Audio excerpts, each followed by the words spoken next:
বিনম্র শ্রদ্ধা ও ভালোবাসায় পালিত হচ্ছে অমর ২১শে ফেব্রুয়ারি মহান শহীদ ও আন্তর্জাতিক মাতৃভাষা দিবস। ভাষা শহীদদের প্রতি শ্রদ্ধা জানাতে ২১-এর প্রথম প্রহর থেকে সর্বস্তরের মানুষের ঢল নামে কেন্দ্রীয় শহীদ মিনার প্রাঙ্গণে। ফুলে ফুলে ছেয়ে যায় স্মৃতির মিনার। ৫২-এর চেতনায়, মুক্তিযুদ্ধ এবং ২৪-এর প্রেরণায় আগামীর বাংলাদেশ গড়ার তাগিদ ছিল শ্রদ্ধা জানাতে আসা তরুণ প্রজন্মের কণ্ঠে। পাশাপাশি সর্বস্তরে ভাষার সঠিক চর্চা ও সংরক্ষণে যথাযথ উদ্যোগ নেওয়ার কথাও বলেন তারা। খালি পায়ে হাতে ফুল নিয়ে রাজধানীর মানুষের স্রোত এসে মিলিত হয় একটি বিন্দুতে, শহীদ মিনারে। বেদিতে ফুল দিয়ে শ্রদ্ধা জানান ভাষার জন্য প্রাণ উৎসর্গ করা শহীদদের।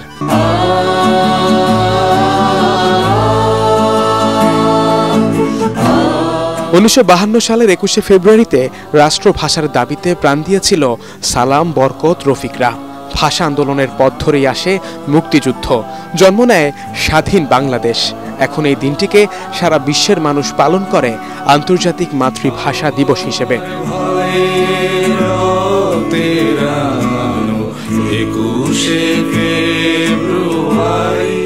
কেন্দ্রীয় শহীদ মিনারে ভোরের আলো ফোটার সাথে সাথে প্রভাত ফেরিতে অংশ নেন বিভিন্ন রাজনৈতিক, সামাজিক, শিক্ষা প্রতিষ্ঠান সহ নানান সংগঠন। প্রজন্ম থেকে প্রজন্মে বাংলা ভাষাকে ছড়িয়ে দিতে দূর প্রবাস থেকে দেশে ছুটে এসেছেন কেউ আবার এসেছেন প্রিয় সন্তানকে বাঙালি সাজে সাজিয়ে। ২৫ বছর আমি বাংলাদেশের বাইরে, কিন্তু প্রতি বছর চেষ্টা করি এই ফেব্রুয়ারি মাসটাতে আসতে। আমার নাথুরা শিক্ষিত, তারা আমার ঘুরে নেবা দুটা কথাবার্তা বলছ, আমি আনন্দ পাচ্ছি। শহীদ মিনারে আসি, তাদের শ্রদ্ধা জানিয়ে আমার খুব ভালো লাগে। আমার অ্যাকচুয়ালি ছিল যে বাংলার যে এগুলো আছে না, এটা ছিল আমার ওয়ান অফ মাই ফেভারিটস। আমার এখানে এসে ফুলটা খুব ভালো লাগে, শান্তি পাই ভিতর থেকে। বাংলা পুরোপুরি শিখতে হবে, তারপরে পাশাপাশি ইংরেজি, অন্যান্য ভাষা যেটা দরকারি সেগুলো শিখবে। ২১-এর গৌরবগাথা আজ বিশ্ব দরবারে প্রতিষ্ঠিত। ২৪ পরবর্তী বাংলাদেশে তরুণ প্রজন্মদের কাছে এবারের ২১ এসেছে ভিন্ন প্রেরণায়। এই দিন থেকে আমরা শিক্ষা পাই যে কিভাবে অন্যায়ের বিরুদ্ধে আমাদের সবসময় সোচ্চার থাকতে হবে। এই চেতনার ভিত্তিতেই আমার দেশ গড়ে উঠবে, আমার জাতি গড়ে উঠবে, আমার যুব সমাজ গড়ে উঠবে।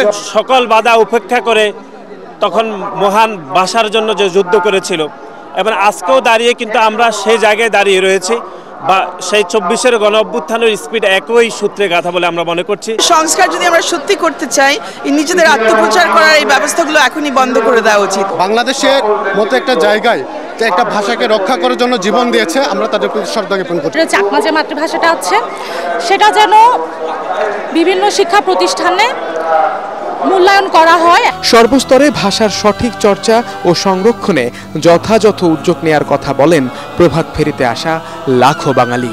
পৃথিবীতে বাঙালি একমাত্র জাতি যারা তার মায়ের ভাষার জন্য নিজের বুকের তাজা রক্ত দিয়েছে, যা থেকে শুরু হয় আমাদের স্বাধীনতার সোপান। আমরা পাই নিজের দেশ, নিজের ভাষা। কিন্তু ৭৩ বছর পরে প্রশ্ন উঠছে, আমরা সেই ইতিহাসকে কতটা সংরক্ষণ করতে পেরেছি, সেই চেতনাকে কতটা লালন করতে পেরেছি। এর আগে ২১শে ফেব্রুয়ারির প্রথম প্রহরে ভাষা শহীদের প্রতি শ্রদ্ধা জানান রাষ্ট্রপতি মোহাম্মদ শাহাবুদ্দিন ও প্রধান উপদেষ্টা ডক্টর মোহাম্মদ ইউনুস। এরপর বিদেশি কূটনীতিক, উপদেষ্টা পরিষদের সদস্য ও ভাষা সৈনিকরা ফুলেল শ্রদ্ধা জানান। এ সময় শহীদের প্রতি শ্রদ্ধা জানিয়ে ঢাকা বিশ্ববিদ্যালয়ের উপাচার্য ডক্টর নিয়াজ আহমেদ খান বলেন, অন্যায়কে পরাজিত করে নতুন সমাজ করতে বারবার জাতিকে ঐক্যবদ্ধ হওয়ার প্রেরণা জুগিয়েছে ২১শে ফেব্রুয়ারি। ২১ বাঙালির অধিকার আদায়ের সাধনা, ২১ বাঙালির স্বাধিকারের অঙ্গীকার। ২১ বাঙালির মায়ের ভাষা রক্ষার সূচনা। আজ রক্তস্নাত ভাষা আন্দোলনের স্মৃতিবহ মহান শহীদ দিবস। ২১-এর সংগ্রাম স্বাধীন বাংলাদেশের অভ্যুদয়ের মধ্য দিয়ে চূড়ান্ত পরিণতি লাভ করে। ২১-এর প্রথম প্রহরে কেন্দ্রীয় শহীদ মিনারে ভাষা শহীদদের প্রতি ফুল দিয়ে শ্রদ্ধা নিবেদন করেন রাষ্ট্রপতি মোহাম্মদ শাহাবুদ্দিন ও প্রধান উপদেষ্টা ডক্টর মোহাম্মদ ইউনুস।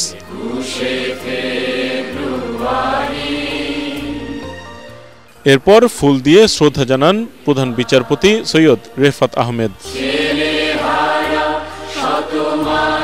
এরপর পর্যায়ক্রমে অন্তর্বর্তী সরকারের উপদেষ্টারা প্রধান নির্বাচন কমিশনার, সেনাবাহিনী প্রধান, বিমান বাহিনী প্রধান ও নৌবাহিনী প্রধান, অ্যাটর্নি জেনারেল শহীদ বেদিতে ফুল দিয়ে শ্রদ্ধা জানান। ঢাকায় কর্মরত বিভিন্ন দেশের কূটনীতিক ও মিশন প্রধানরা ফুল নিয়ে হাজির হন শহীদ মিনারে। সহকর্মীদের নিয়ে ভাষা শহীদদের প্রতি শ্রদ্ধা জানান ঢাকা বিশ্ববিদ্যালয়ের উপাচার্য অধ্যাপক নিয়াজ আহমেদ খান।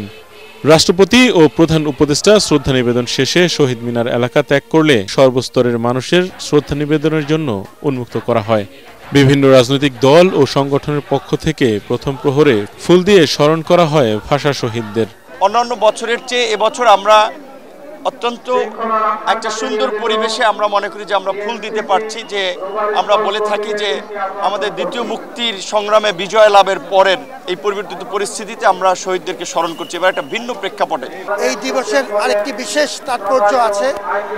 আমাদের 52 থেকে 71 হয়ে 24 এই যে পরম্পরা, স্বাধিকার আন্দোলন এবং জাতির প্রয়োজনে আমরা যে ঐক্যবদ্ধ হয়ে একসাথে দাঁড়াতে পারি, বারবার ঐতিহাসিকভাবে বাঙালি জাতি তা প্রমাণ করেছে। এই জাতীয় আয়োজনগুলো এই জন্যই আমাদের জাতির জীবনে মাইলফলক।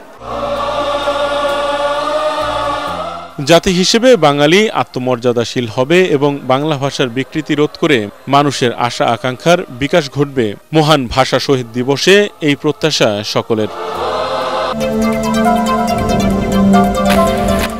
বায়ান্নর ভাষা আন্দোলন অন্যায় অবিচারের বিরুদ্ধে রুখে দাঁড়াবার যে ইতিহাস রচনা করে গেছে, সে প্রেরণার পথ ধরেই ছাত্র জনতার অভ্যুত্থানে স্বৈরশাসক শেখ হাসিনার পতন ঘটেছে বলে মনে করে বিএনপি। কেন্দ্রীয় শহীদ মিনারে ভাষা শহীদের প্রতি শ্রদ্ধা জানাতে এসে বিএনপির সিনিয়র নেতারা গণতন্ত্র প্রতিষ্ঠা ও জনগণের ভোটের অধিকার ফিরিয়ে দিতে অন্তর্বর্তী সরকারকে দ্রুতজাত নির্বাচনের রোডম্যাপ ঘোষণার দাবি জানান। এ সময় জাতীয় নির্বাচনের জন্য বিএনপি প্রস্তুত বলে জানান দলের সিনিয়র যুগ্ম মহাসচিব রুহুল কবির রিজভী।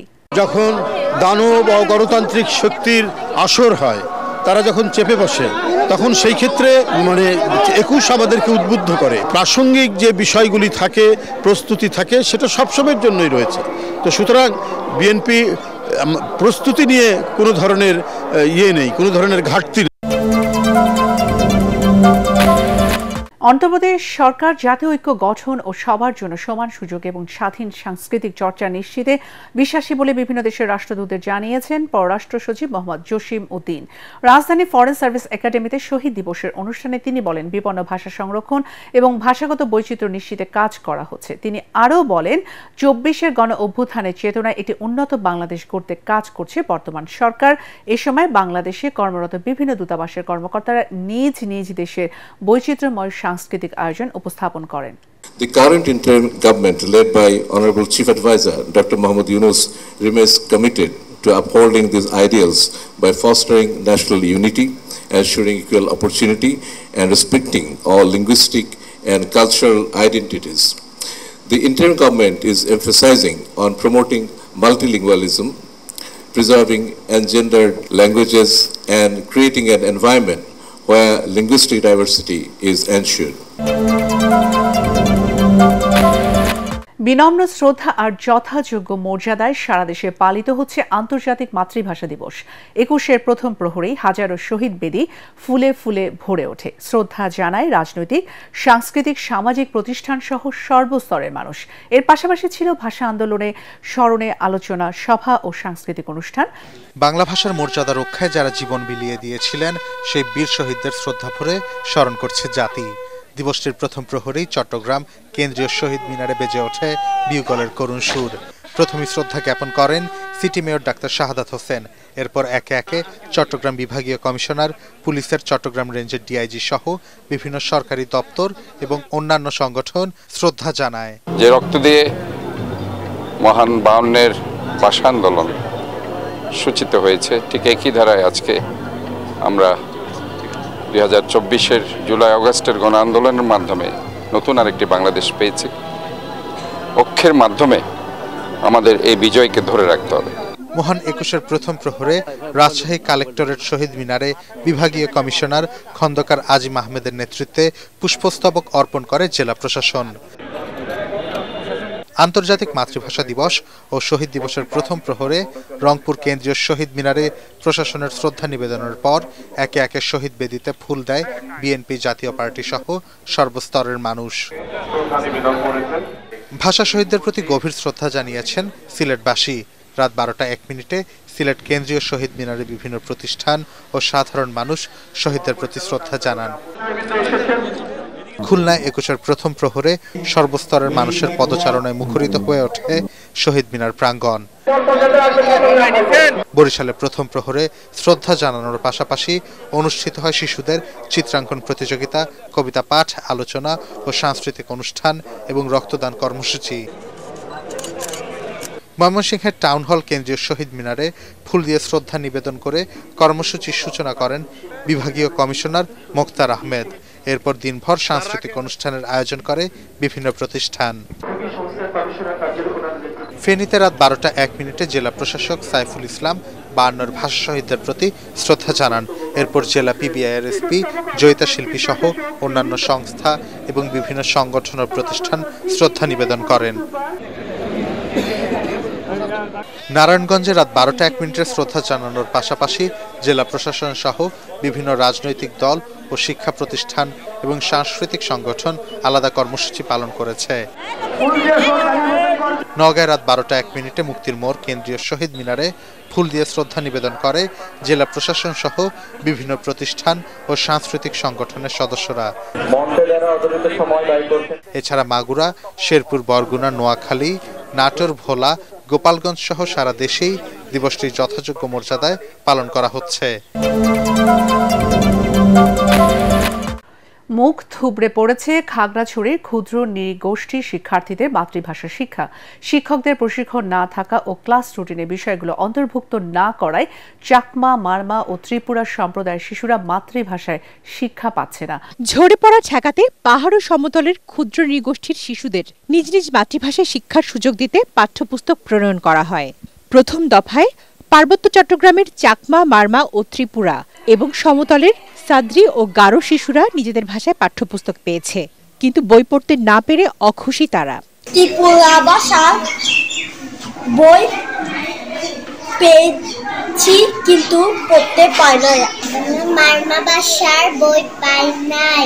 আমরা চাকমা ভাষায় পড়তে চাই। শোনাকোটা মাতৃভাষা থেকে বঞ্চিত আছে, কারণ যেহেতু সরকারিভাবে আমাদের শিক্ষকদের কোনো প্রশিক্ষণ দেওয়া হয় না। অনেকটা দায়সারাভাবে চলছে তাদের প্রাথমিক শিক্ষা। এজন্য প্রশিক্ষিত শিক্ষক নিয়োগ এবং তাদের পিটিআই এর প্রশিক্ষণ কার্যক্রমে অন্তর্ভুক্তির তাগিদ দেওয়া হয়েছে। দক্ষ প্রশিক্ষক না থাকার কারণে পাহাড়ে মাতৃভাষা শিক্ষায় অগ্রগতি নেই বলে দাবি এই শিক্ষা কর্মকর্তার। তারা আঞ্চলিকভাবে বলতে পারে, কিন্তু ওই যে লিখার ব্যাপারে তারা একটু দেখা যায় যে আসলে তারা অনেকে পারে না। বই যায় স্কুলে, কিন্তু এটার কোনো চর্চা নেই। টিচাররা এগুলো পড়াতে পারে। ভাষা ও বর্ণমালাগুলোর বিলুপ্তি ঠেকাতে মাতৃভাষার পাঠ্যপুস্তক ভূমিকা রাখবে বলে মনে করেন সচেতন পাহাড়িরা।